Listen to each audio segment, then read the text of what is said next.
Here we are with part 3 of our stoichiometry practice problems. Woohoo!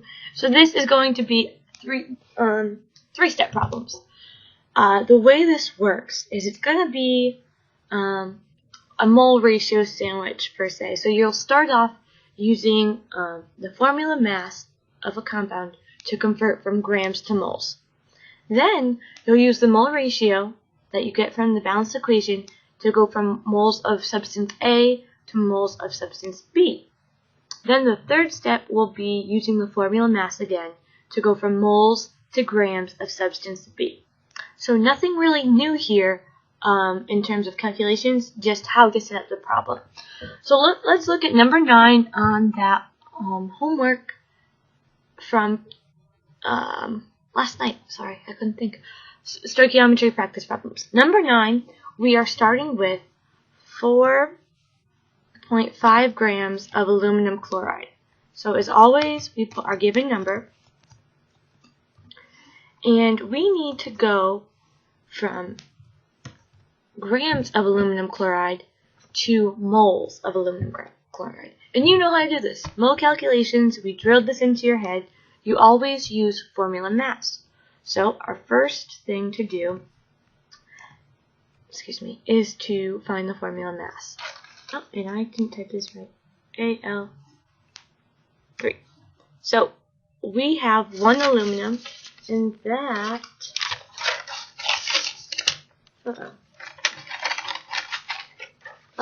here it is. Aluminum has a mass of 27 grams. Plus 3 times 35.5 grams for chlorine. We get 133.5 as our formula mass. So that's going to go on bottom because we want grams to cancel out and we want to end with moles. And we know that the formula mass of a compound is equal to 1 mole. So 1 mole, AlCl3, fix this, 3. Good. So now we have to go from moles of aluminum chloride to moles of potassium. And we use our mole ratio for this. So if we look in our balanced equation, we see that we have 1 mole of aluminum chloride for every 3 moles of potassium. Our 3 moles of potassium go up top because that's what we want to end with. And our 1 mole of aluminum chloride goes on bottom to cancel this out. That's step 2. Now step 3, we have moles of potassium and we want to go to grams of potassium. So again, we're using our formula mass. And formula mass is going to go on top.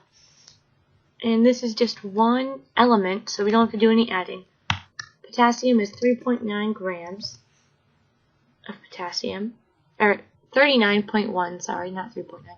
39.1 grams of potassium in 1 mole of potassium. So, those are our 3 steps. Shift Enter. And with the correct sig figs, we need 3 sig figs. So, this is a little annoying. It's going to actually be 4.00 grams of potassium because of the way that rounds will be our final answer. Potassium, I spelled it. So, to review what we did, we have our given number. We figured out the number of moles of aluminum chloride by using our formula mass. Then we got our mole ratio from our balanced equation to figure out the number of potassium moles. Then finally we used our formula mass to figure out the grams of potassium. And we got our answer. So I want you to do numbers 10 and 11 for homework. I don't have a form for you to submit it, so I'll just check them tomorrow. So do that, and you are all set.